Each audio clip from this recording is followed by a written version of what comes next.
ou impessoal, pessoal. Questões e respostas. Segunda parte. Junho de 2016. Eu escuto a questão seguinte. Questão: como soltar o estado de recusa e viver aquele da refutação? Silêncio.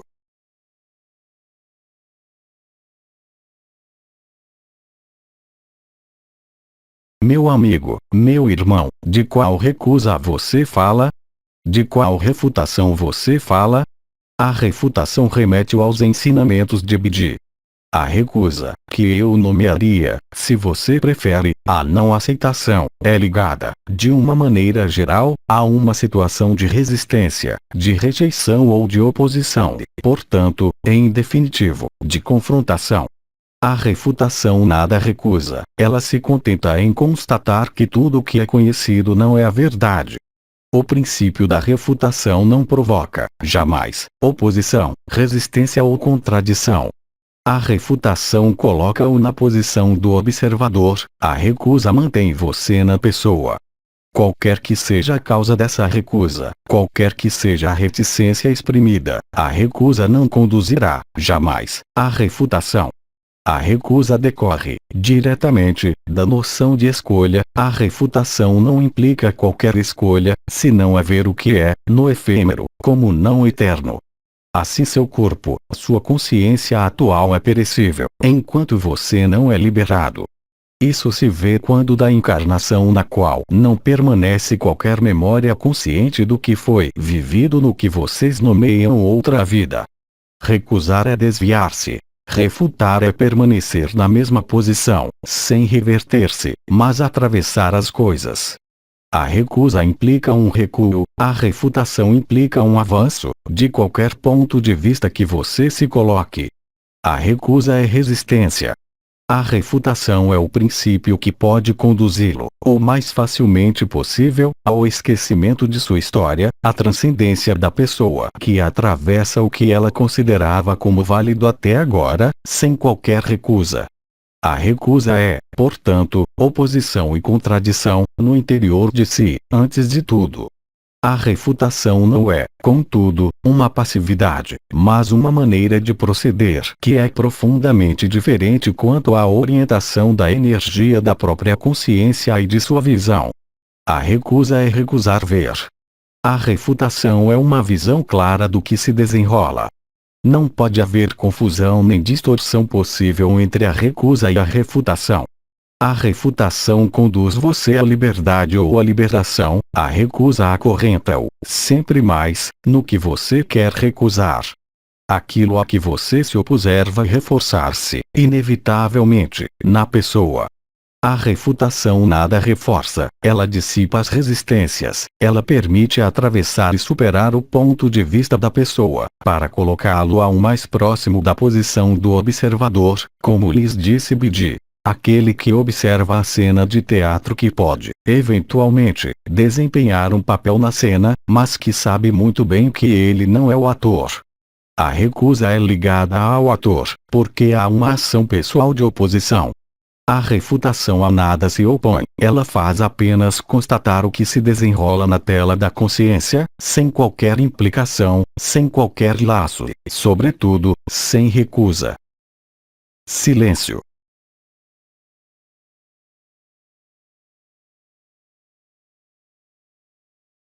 Eu continuo a minha resposta.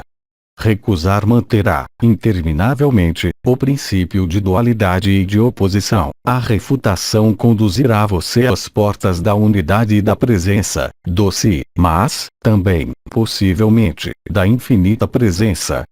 A refutação é uma aquiescência à eternidade. A recusa é uma oposição frontal à eternidade, o que traduz, em definitivo, o medo do desconhecido e o medo da própria morte da pessoa.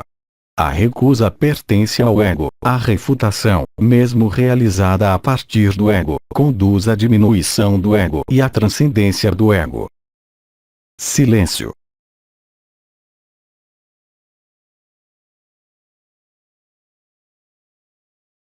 Qual é sua próxima questão? Questão: O que quer dizer Metatron quando ele fala do canto da liberdade em suas 7 aparências e 7 vivos? Trata-se dos arcanjos? Meu amigo, meu irmão, convém, para isso, compreender que, do mesmo modo que há, em seu mundo, 7 dias na semana, 7 cores no arco-íris, o 7 é um que lhe é dado para funcionar nesse mundo. O 7 remete à utilidade e às ferramentas necessárias nesse mundo, para explicar o que ali se desenrola e, mesmo, para ali viver. A liberdade põe em ressonância o canto das 7 frequências fundamentais desse mundo, que correspondem, também, aos 7 chakras, como suas 7 funções que eu nomearia arquetípicas.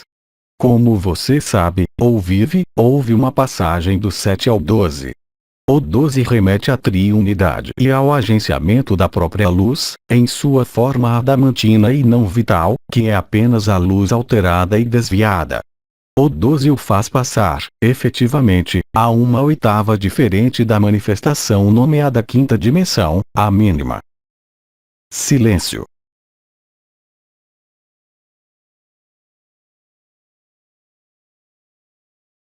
Você pode reiterar sua questão.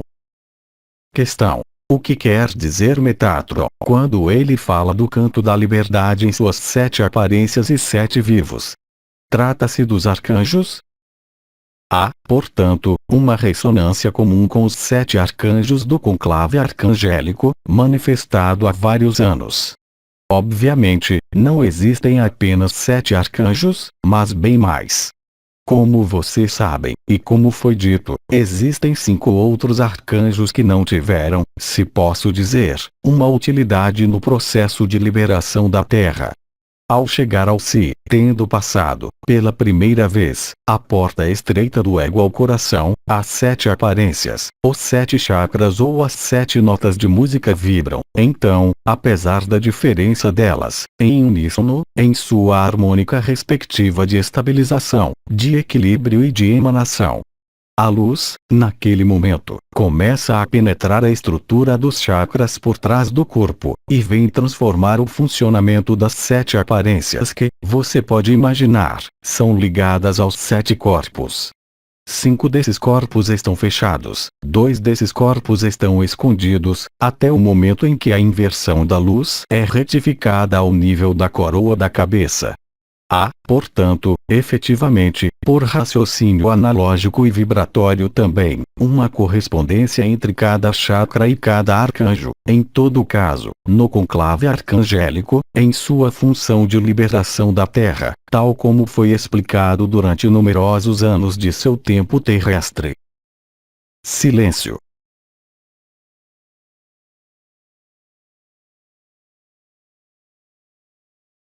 Ou mais frequentemente, não é feita referência de 7 vivos, mas de 4 vivos, o que remete, pelo número, à noção de contexto, à noção de cavaleiros, à noção do que está ao mais próximo do trono da fonte. Eles têm diferentes nomes. Acrescentar 3 vivos aos 4 vivos é aportar a nova triunidade nesses 4 vivos, o que permite o nascimento de um quinto termo, nomeado o quinto vivo ou um éter ou, se prefere, da cabeça, do peito. A passagem do 7 ao 12 é a consequência da abertura ao si, que permite a reconstrução ou a ressíntese do corpo de existência através das 5 chaves metatrônicas novas, reveladas durante seu ano 2009. O 7 é vertical, o 12 é circular.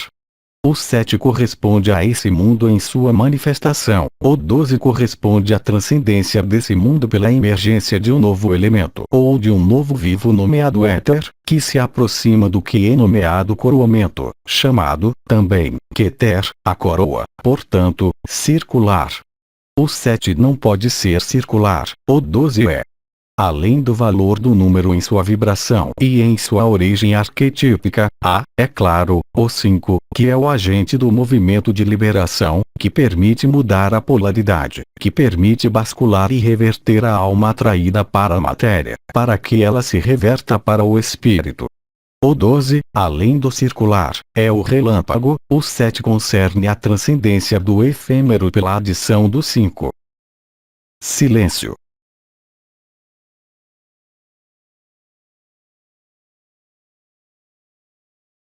Eu escuto sua próxima questão. Questão: os humanos que não têm consciência do que vocês nos transmitem podem ser liberados vivos?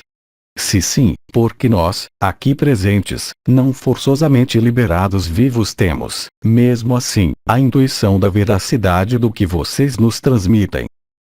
Você pode reiterar sua questão, que contém várias, de fato. Questão: os humanos que não têm a consciência do que vocês nos transmitem, eles podem ser liberados vivos? Meu amigo, meu irmão, houve liberados vivos bem antes de minha intervenção, bem antes da intervenção dos anciões, das estrelas, dos arcanjos. Simplesmente, nessas circunstâncias específicas da Terra, a lei de graça oferece, com abundância, a possibilidade da liberdade, pela onda de vida ou pelo sacrifício. Por outro lado, eu lembro de que a liberação é efetiva para cada um. Ser liberado vivo não é nem mais nem menos, é, simplesmente, uma revelação anterior à revelação final. E, mesmo além dessa revelação final, e além de toda a graça, mesmo a última de Maria, existe outro mecanismo, nomeado a salvação.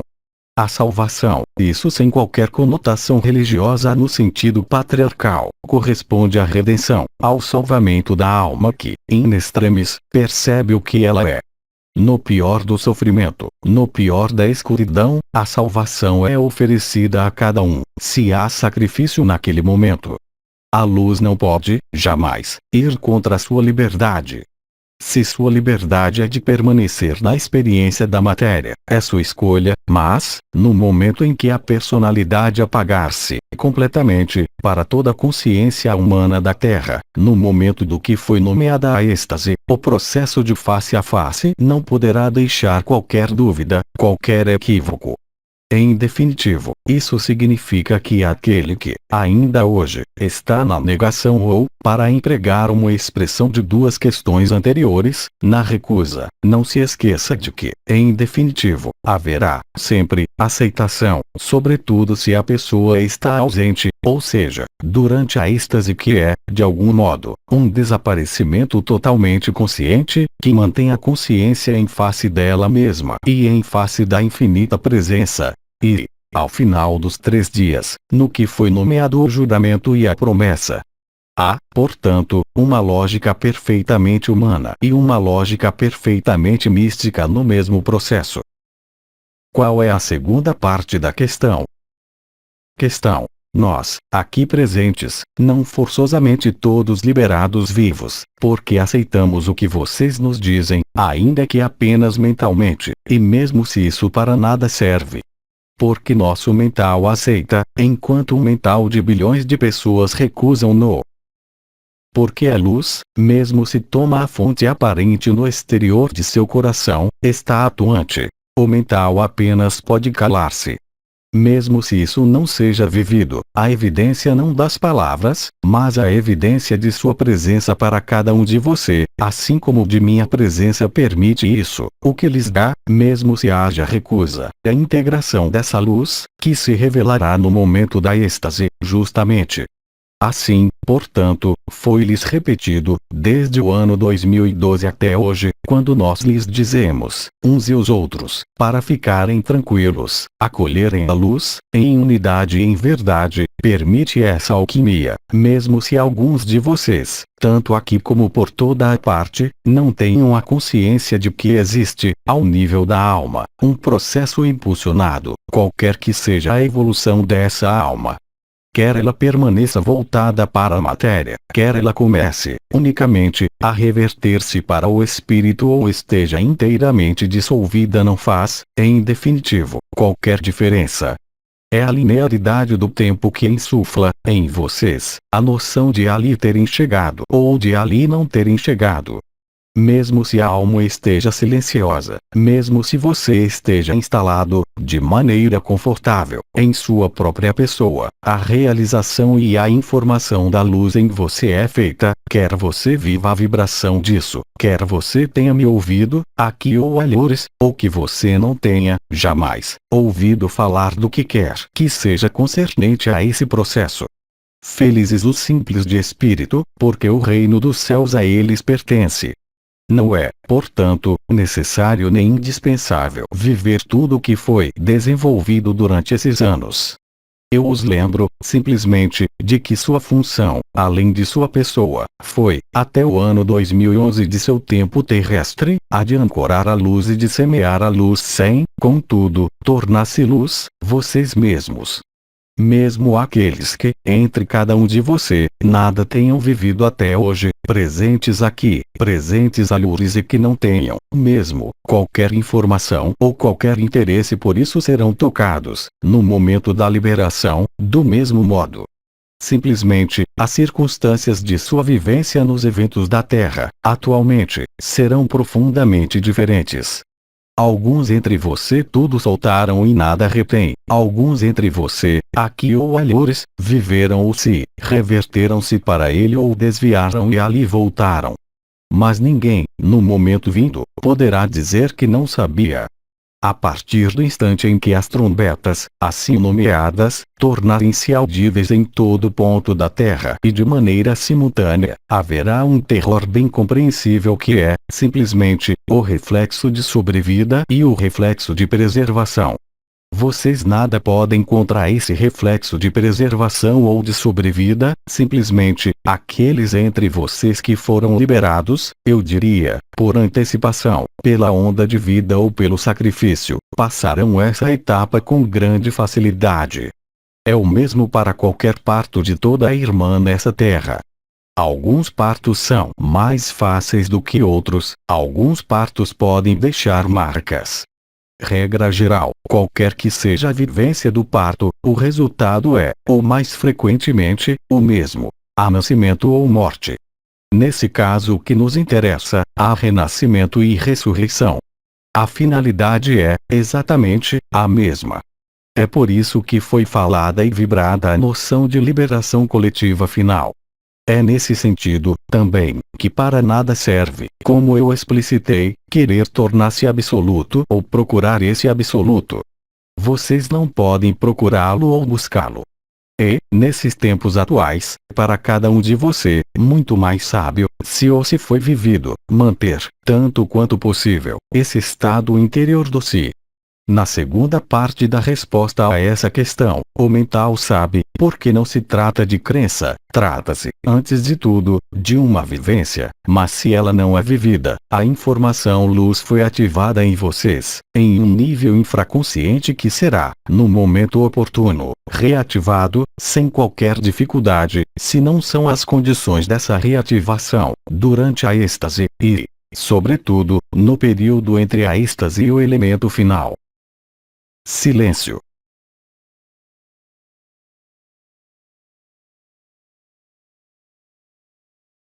Eu prosseguirei essa resposta do seguinte modo: o mental, mesmo se ele não o viva, mesmo se ele não seja apagado, não pode recusar a lógica da luz, a lógica do que se desenrola, em seus termos terrestres, há 30 e alguns anos nessa terra. O mental pode recusá-lo, ele pode desviar-se disso, mas é apenas transitório porque, doravante, é demasiado tarde para permanecer no mental, o que quer que vocês vivam ou não vivam. Assim, a própria alma reconhece, em um nível nomeado inconsciente ou subconsciente, a realidade do amor. O medo que corresponde ao mental pode, efetivamente, impedir, até certo ponto, a revelação dessa vivência vibral e a liberdade real, mas, a partir da liberação da Terra ao nível coletivo, não há mais possibilidade de qualquer retorno ao antigo. Quer isso concirna a sua pessoa ainda presente, dominada pelo mental, e, a fortiori, é claro, para o conjunto de seres que tenha vivido seu absoluto. A luz, independentemente do medo do desconhecido, uma vez que a luz não é desse mundo nem sobre esse mundo até agora, cada um de você possui, em si, o receptor para a luz. Ele está na alma, e permite revelar o espírito. Quer isso seja aceito ou não, nada muda para a liberação da Terra e para sua liberação, ela foi registrada, de maneira formal, há mais de 5 anos de seu tempo terrestre.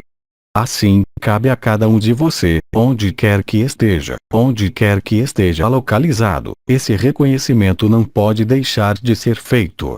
Como foi dito, a liberação será coletiva, ao nível da humanidade, no momento oportuno, que não depende nem de vocês nem dos anciões nem, doravante, da Terra, que já está liberada, mas de um conjunto de fatores. Imaginem 7 bilhões de fatores, tanto a um nível de almas humanas como do que nós nomeamos, com vocês, ou sem alma. O que faz com que vocês tenham a intuição disso não é, portanto, propriamente dita, uma intuição, mas uma ressonância da alma que jamais pôde ser apagada, tanto nesse sistema solar como em qualquer sistema solar que tenha sido falsificado ou confinado. Sem amor, nenhuma vida, mesmo da pessoa e do ego, poderia existir. Por outro lado, o ego, a pessoa vê muito bem, além do aspecto vibratório, além do aspecto lógico, os efeitos e os resultados obtidos, mesmo estando na negação, na contradição ou na recusa. Isso representa apenas um jogo entre a alma e a própria pessoa. A confrontação, a recusa entre a alma e a pessoa desemboca, de modo lógico, na liberdade, qualquer que seja o preço a pagar para a pessoa. E é nisso que a dificuldade entre a percepção ou a intuição, como você a nomeou, mesmo se não seja uma intuição real, da realidade do que é vivido, não se apoiando nos eventos da Terra que, no entanto, são verificados, mas, bem mais, em um mecanismo íntimo da alquimia entre a pessoa e a alma, em todo caso, enquanto a alma esteja voltada para a matéria. Não pode ali haver qualquer recusa real. Essa recusa está inscrita apenas em uma faixa de tempo específico e lógico, aí também, que permite, a cada um de você, aperfeiçoar sua liberação, em sua finalidade ou em sua aparência de caminho. O resultado é, portanto, efetivamente, coletivo. Não se trata de uma ascensão coletiva, uma vez que a liberdade de cada um é respeitada, mas, sim, de uma liberação concernente ao confinamento, concernente à ocultação do espírito em vocês. Depois, se sua alma permanece, ela tem a liberdade total de viver a experiência que ela desejou. Lembrem-se. A partir do instante em que vocês saem, mesmo se a palavra não seja adaptada, da terceira dimensão dissociada, vocês se reencontram livres, ou seja, não existe mais a mínima restrição nem mínimo confinamento. Suponho que cada um de vocês seja suficientemente lógico, qualquer que seja sua atitude e seu posicionamento, para não recusar a liberdade, uma vez o Espírito revelado. Mesmo se não seja, ainda, o caso, ele o será no final da êxtase. Não há qualquer razão, naquele momento, para que cada um de você considere um retorno a qualquer prisão, mesmo, eu diria, para as pessoas as mais masoquistas. Silêncio.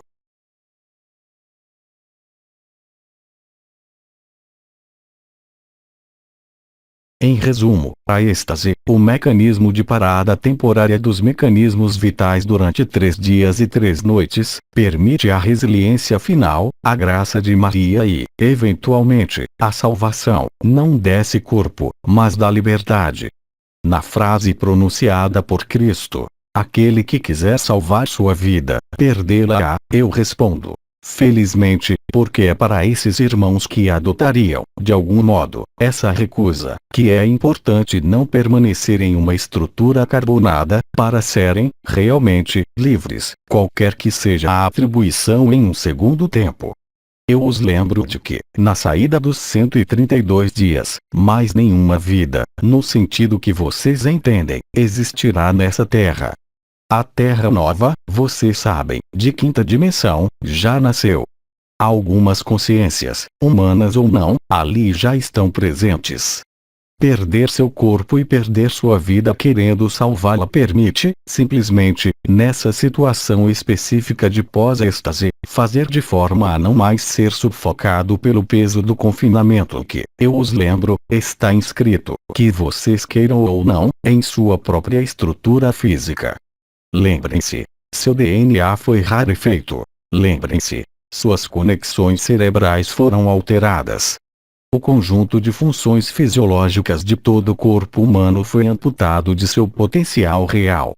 É preciso, portanto, naquele momento, e em uma forma de urgência, se posso dizer, liberar esses seres que quiserem salvar a vida, perdendo-a. É questão da vida da pessoa e não da vida da alma. É impensável aderir ao conceito de perda de espírito, o que jamais nasceu não pode, jamais, morrer. A eternidade é o que vocês são, só o efêmero é, por vezes, obrigado a morrer. Isso quer dizer o quê?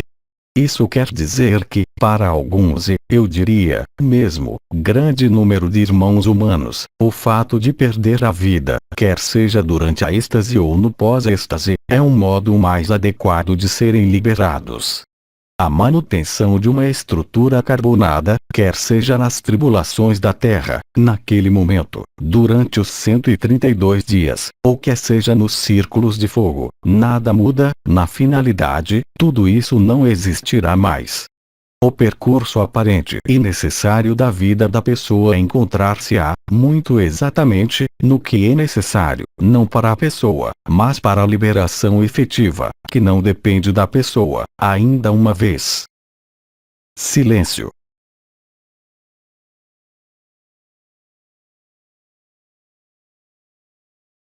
E, em resumo, aquele que continua e permanece, neste período ou durante a êxtase, apegado à sua pessoa, perderá a sua pessoa para reencontrar-se livre. Os liberados vivos não se importam com esse corpo, eles são, portanto, úteis até o elemento final. Alguns de você representam, por sua informação, por seu campo informativo presente neles, certo número de elementos importantes, não para sua pessoa, mas para a liberação ou para as manifestações nos mundos unificados. Outros, enfim, entre você, têm necessidade de completar e de viver certo número de elementos na carne, antes de deixar essa carne, e, se possível, nas condições, para eles, as mais adequadas, ou seja, na luz de quinta dimensão, no reencontro com os anciões, as estrelas e os arcanjos, uma vez que não haverá mais barreiras, naquele momento, o céu terá desposado a terra. Silêncio.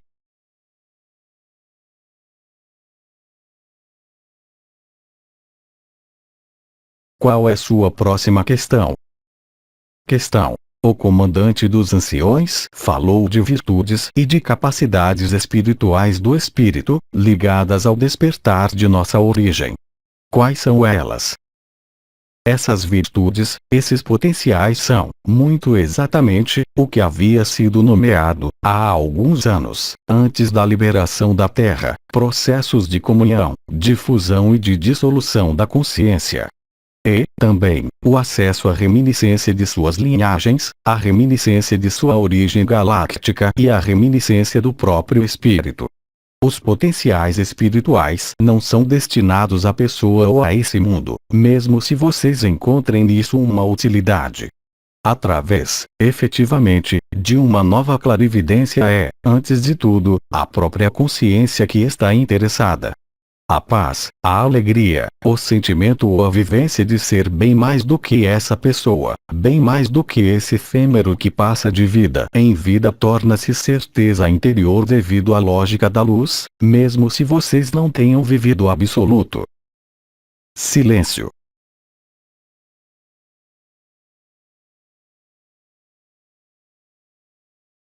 Essas virtudes espirituais correspondem, é claro, às portas e estrelas, no nome que foi dado a elas, que vão, é claro, e vocês podem imaginar, bem além, simplesmente, do nome ou da função que ali correspondem. A profundeza, a precisão, a atração, a visão, a porta out, a porta air, a AL, unidade e as outras são potenciais de manifestação dos potenciais dimensionais que se apoiam na experimentação da alma e do espírito, em qualquer mundo que seja, não carbonado, tanto na quinta dimensão como nas dimensões até a perda de todo antropomorfismo. É a passagem do 7 ao 12. Há 12 estrelas, há 24 anciões, há 7 arcanjos, há 7 ressonâncias que permitem passar do 7 ao 12. O agenciamento da luz faz-se em seu corpo de existência. Antes, mesmo, de qualquer noção de revelação desse corpo de existência existe o átomo embrião, o corpo de diamante, que corresponde ao tetraquihexaedro que apresenta, é claro, 24 triângulos. Silêncio.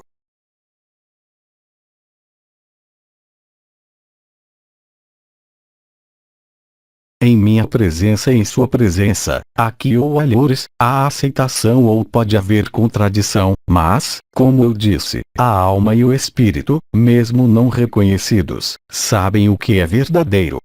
E a intensidade da luz é tal que, eu diria, mesmo um determinado irmão que estaria em oposição total com tudo o que foi dito, tudo o que foi vivido por outros irmãos e irmãs sabe, mesmo se ele o recuse, que isso é verdadeiro. Ele está, simplesmente, ainda, nas primeiras fases de seu choque, negação, raiva ou negociação, a título individual. Será, exatamente, a mesma coisa ao nível coletivo, no momento da êxtase, em seus inícios, que terminam, de maneira lógica e evidente, pela plena e inteira aceitação de sua eternidade. É nesse sentido que o comandante dos anciões disse, também, como eu o redigo, ame e faça o que lhe agrada. E, quando ele disse, é aquele que diz que é o olhar da pessoa que vê, em outra pessoa, os defeitos, os desvios, ao invés de ver o coração, porque é a barreira, a tela de sua própria pessoa, que permite a ela, justamente, ver a anomalia no outro. Anomalia, obviamente, presente, também, nela. Caso contrário, o que aconteceria? Qualquer que fosse a oposição, qualquer que fosse a contradição, qualquer que fosse a raiva do irmão que os enfrenta, vocês não a veriam ou vocês a veriam, mas veriam, sobretudo, o coração que sofre, que está por trás. Naquele momento, o perdão é espontâneo, porque vocês se reconheceram no outro. Enquanto vocês não tenham se reconhecido em cada vida, em cada entidade, em cada forma, vocês não são livres. Esse reconhecimento não é um reconhecimento intelectual, nem, mesmo, ligado a um potencial espiritual, é uma evidência que se instala em vocês, ou não. Ela não pode ser procurada, mesmo se tenham existido processos de consciência nomeados comunhão ou, mesmo, fusão, que foram vívidos por inúmeros de vocês. Há apenas a realidade dessa vivência, que não é uma projeção de consciência nem, necessariamente, percebido por um sentido ou pela vibração, ou pela energia, mas que é evidente, apesar de tudo, em vocês. Na medida com a qual vocês julgam, vocês se julgarão a si mesmos. E esse julgamento não é futuro, ele acontece nesse momento mesmo. Não é um julgamento exterior, mas é um julgamento interior, que lhes concerne apenas consigo mesmos, entre a pessoa que vocês acreditam, talvez, ser ainda, e a verdade de seu ser, que não sofre qualquer contestação. É, simplesmente, a distância colocada pelo medo, e não por incompreensão, que os faz, ainda, ver os desvios do outro ao invés do coração dele. Existe, é claro, uma etapa que inúmeros de vocês viveram, que consiste em ver com mais acuidade, tanto as linhagens do outro como os defeitos do outro, mas, além de seus defeitos, há um mesmo coração, que é você. Portar sua atenção no defeito não lhe permitirá resolver esse defeito, que está em você, antes de estar no outro, provocará resistência, luta. Dessa resistência e dessa luta nascerá, também, a luz, é inevitável. Tudo isso são apenas jogos da consciência entre a pessoa, a alma e o espírito. E, para confirmar o que eu disse, eu lhe repito, desde o primeiro dia de minha vinda, que quem fala é você. Eu sou você, você é eu, e isso lhe fala, mesmo se você o recuse. Porque não há outra possibilidade nem outra saída, só o ego pode, ainda, crer nisso. E esse ego, qualquer que seja, quer ele esteja na resistência, quer esteja na luta, ou tenha transcendido e magnificado, ou que ele esteja totalmente dissolvido, estritamente, não tem qualquer importância, o resultado é o mesmo, com mais ou menos facilidade. Em um caso, aí onde é fácil, a saída do tempo; no outro caso, aí onde é resistente, a impaciência, necessidade de saber se é verdadeiro ou não verdadeiro, recusa mesmo. Pouco importa, o trabalho está consumado, inteiramente, a partir da liberação da Terra. Mesmo as etapas que lhes foram reveladas, progressivamente e à medida de sua vivência, são apenas jogos que permitem ganhar, eu diria, um maior número de consciências e de almas para a aquisição da liberdade delas. Isso permite ancorar a luz, semear a luz, e, também, fazer tomar consciência, se posso dizer, aqueles que resistem ou que estão na recusa ou na negação, entrever a finalidade, do mesmo modo que, quando vocês nascem nesse mundo, sabem que haverá morte, quer queiram ou não. E, no entanto, esse fato adquirido do nascimento e da morte, enquanto vocês não são confrontados à morte, não lhes interessa. A preocupação do ego é de bem viver, a preocupação do espírito é de bem morrer a ilusão.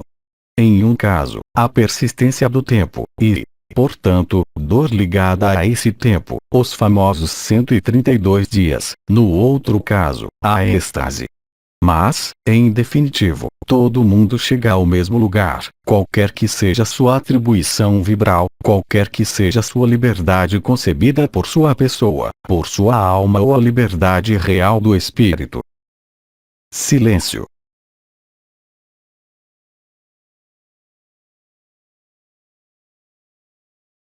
Eu esclareço, enfim, que isso não tem qualquer relação com sua escuta do que é dito, com sua presença, aqui ou alhures, mas, simplesmente, essa é a realidade coletiva, quer ela seja vista ou não ainda. Entretanto, esse inevitável torna-se cada vez mais consciente, no que eu nomearia a massa coletiva da humanidade, através tanto da sociedade como dos elementos da Terra em ação, atualmente, onde quer que vocês estejam, em qualquer ponto desse globo, encarnados. É nesse sentido que ninguém poderá dizer que não sabia isso, quanto mais o tempo passa, em sua linearidade, independentemente do apelo de Maria. Lembrem-se, a inteligência da luz é absoluta e total. Ela nada tem a ver com a razão humana, ela nada tem a ver com a lógica humana, mas vem retificá-la, torná-la direita. É o que vocês vivem, quer vocês vivam alguma coisa ou nada. Quer vocês estejam aqui, quer tenham lido isso, quer tenham ouvido ou sejam ignorantes de tudo o que se desenrola atualmente, em vocês e sobre a Terra. Silêncio.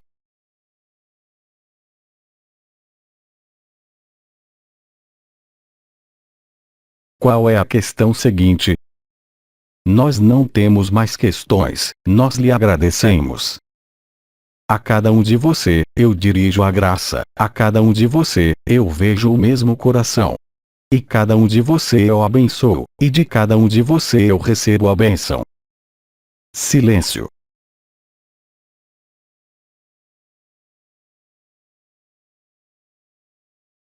A cada um de você, eu dou a graça, e de cada um de você, eu recebo a mesma graça, porque não se esqueça. Eu sou você, em cada uma de suas facetas, em cada uma de suas questões. Silêncio.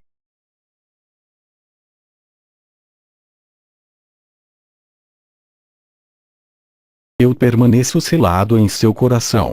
Meu próprio selo não tem forma nem geometria, ele é a doação da graça, a doação do amor, a doação do serviço. Silêncio.